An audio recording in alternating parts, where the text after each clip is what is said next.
नमस्कार दोस्तों, आपका स्वागत है हमारे YouTube चैनल पर। कैसे हैं आप सब? आशा करती हूँ आप सब भी अच्छे होंगे।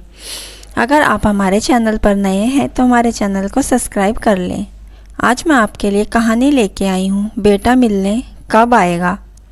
मीटिंग के बीच में जब टेबल पर पड़ा फ़ोन वाइब्रेट हुआ तो पूरे हॉल को पता चल गया कि किसी का फ़ोन आया है। बड़ी पोस्ट पर विद्वान अधिकारी ने अपनी तरफ से बड़ी विनम्रता से कहा कि फ़ोन को साइलेंट करके बैठें प्लीज़। दीपक ने जल्दी से फ़ोन उठाकर काट दिया। देखा भी नहीं किसका फ़ोन आया है। सॉरी सर बोलते हुए फटाफट फ़ोन साइलेंट की बजाय स्विच ऑफ कर दिया और गौर से फिर उस सफ़ेद बोर्ड की ओर देखने लगा जिस पर स्लाइड चल रही थी। मीटिंग के तुरंत बाद भी अपना फ़ोन ऑन करना भूल गया। काम भला ही कुछ ऐसी है, अच्छी अच्छी बात भूल जाते हैं इंसान। बने रहना है कि अगर बॉस की नज़रों में दौड़ में प्रमोशन की, पैसे की, स्टेटस की, तो पूरा समय झोंकना पड़ता है। आप नहीं होंगे तो आपकी जगह कोई और लेने के लिए पीछे से टक्कर मारकर आगे निकलने वाले हैं, बहुत हैं। थोड़ी सांस आई इन सब बातों से तो याद आया कि फ़ोन भी पड़ा है निर्जीव कहीं जेब में। तुरंत निकाला और उसका बटन दबाकर फिर उसे अपने संसार में प्रवेश दिया। कुछ सोचता समझता इससे पहले ही बीवी का फ़ोन आ गया। कहा, हो आप, फ़ोन भी ऑफ है।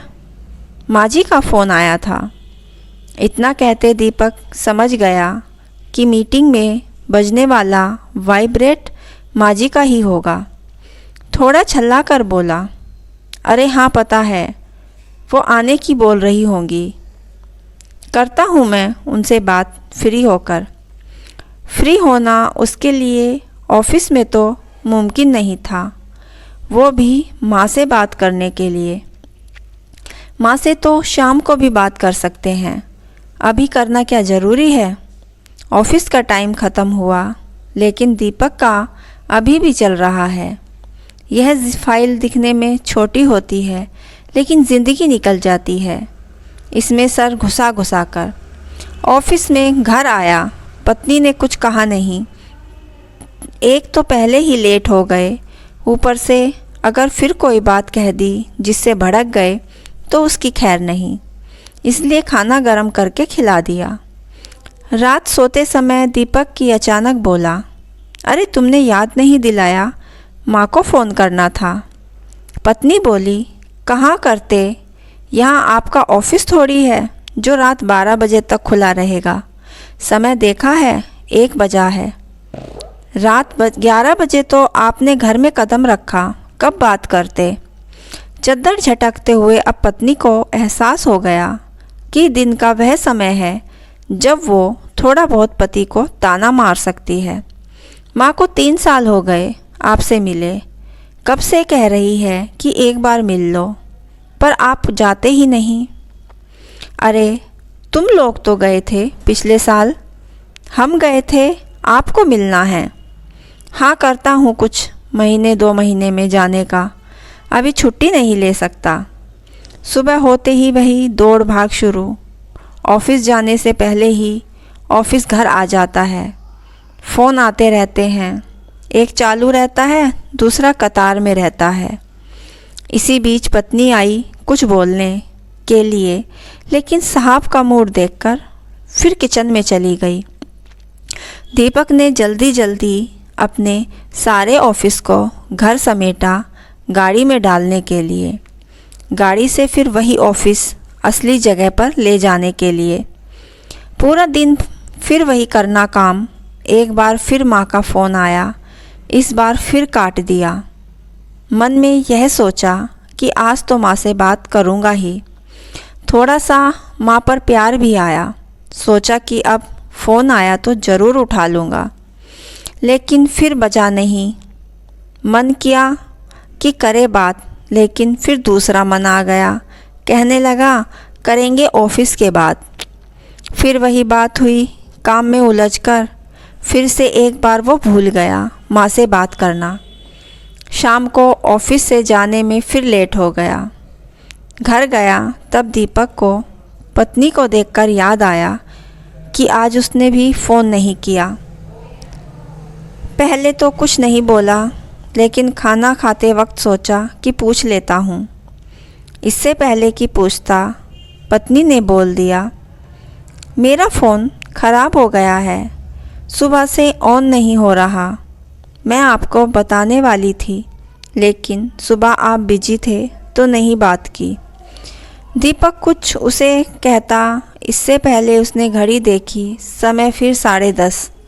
सोचा माँ से बात करूं, लेकिन फिर सोचा अब तो सो गई होगी, इसलिए फ़ोन नहीं किया।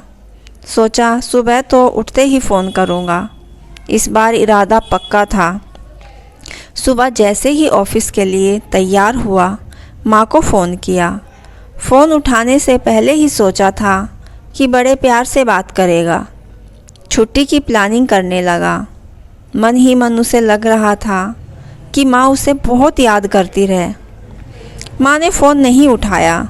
ऑफिस से निकलने के पहले उसने पत्नी को कहा कि सुनो, तैयार रहना, आज छुट्टी लेकर आऊँगा, शाम को माँ से मिलने चलेंगे।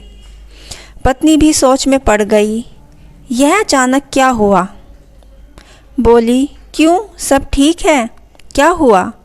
बोला नहीं, बस कब से बुला रही है, अब मुझे भी लग रहा है माँ से मिल आऊँ। ऑफिस में जाते ही माँ का फ़ोन आया। इस बार उसने फ़ोन काटा नहीं। फ़ोन उठाते ही ऑफिस से सीधा घर गया। पत्नी देखकर चौंक गई। कहा, क्या हुआ? दीपक बोला, चलो जल्दी कार में बैठो, माँ की तबीयत ठीक नहीं है। मामा का कॉल आया था। रास्ते भर यह सोचता रहा कि माँ कैसी होगी। हड़बड़ी में घर चला गया। माँ कहते कहते घर में घुसा, लेकिन माँ नहीं थी। एक पल के लिए उसे अपने 3 साल में माँ के लिए फ़ोन याद आए, जब माँ उसे बुलाती थी मिलने, लेकिन वो सिर्फ कहता आऊँगा। उसे भी पता था कि वो ऊपर से कहता था, जाने का कोई इरादा नहीं था। वो फ़ोन भी याद आए, जिसे आने पर वो भोए चढ़ाकर उन्हें काट देता था। यह सब घर में खड़ा होकर वो सोच ही रहा था कि पत्नी ने उसके कंधे पर हाथ रखा। अरे माँ तो अस्पताल में है, चले वहाँ। उसकी सुन जैसे टूटी, फिर गाड़ी घुमाई अस्पताल की ओर। मन में बस यही दुआ कि माँ ठीक हो। बस अब हर दिन बात करूँगा, माँ नहीं मानूँगा, उनको अपने साथ ही लेकर जाऊँगा। अस्पताल पहुँचा और जब मामा ने उसे देखकर मुस्कुराते हुए कहा कि अब ठीक है, चिंता की कोई बात नहीं, इतना सुनकर ही उसकी पलकों में से रुके बांध टूटता हुआ बच्चों की तरह रोया। माँ के कमरे में गया तो माँ ने कहा, अरे रोता क्यों है, अभी नहीं मरने वाली, ठीक हूँ, बेवजह तुमको परेशान किया। मैं यूँ भैया को कह रही थी कि मत बुलाओ उसे, काम होगा। हाथ पकड़े माँ का कहने लगा, माँ मैं अच्छा बेटा नहीं हूँ। नहीं, तू बहुत अच्छा है, तभी तो दौड़ा आया। मेरे भाग अच्छे हैं, इतनी फ़िक्र करते हो। उस पल दीपक को लगा कि वो माँ को फिर नहीं देख पाएगा। लगा कि यह बोझ लिए जीना पड़ेगा। माँ बुलाती रही, वो टालता रहा। समय रहते सीख जीना बहुत बुद्धिमानी का काम है। दीपक फिर न माना। माँ को अपने साथ ठीक होने पर ले आ गया। काम को छोड़ नहीं सकते थे, लेकिन माँ को अपने साथ ले जाने के लिए तो मना सकते हैं। दोस्तों, आपको यह कहानी कैसी लगी हमें कमेंट करके ज़रूर बताइए। इसी तरह अच्छी कहानियाँ आप यहाँ पढ़ सकते हैं। यहाँ उपस्थित शिक्षाप्रद कहानी आपका मनोरंजन करने के साथ दिशा भी देगी। तो बने रहिए हमारे साथ और हमारे प्रयास को सफल बनाइए और हमारे चैनल को सब्सक्राइब करना ना भूलें। धन्यवाद।